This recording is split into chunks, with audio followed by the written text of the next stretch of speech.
এই বাচ্চাটি জন্ম থেকে নাড়ি ভুঁড়ি সব বাইরেই, তাই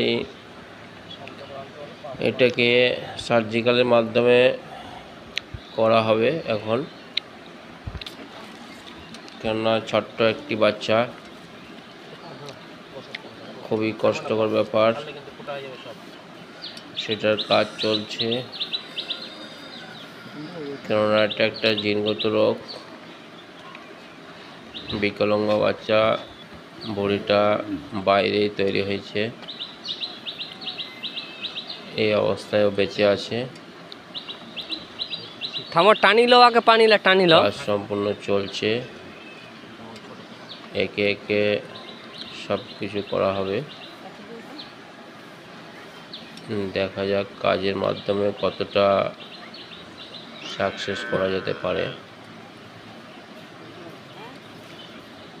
তা নাহলে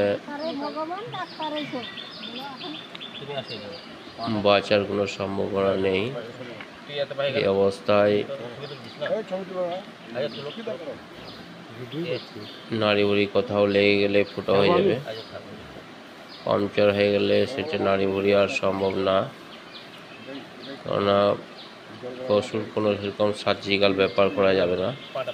এইভাবে সেটাকে সেলাই করে দিয়ে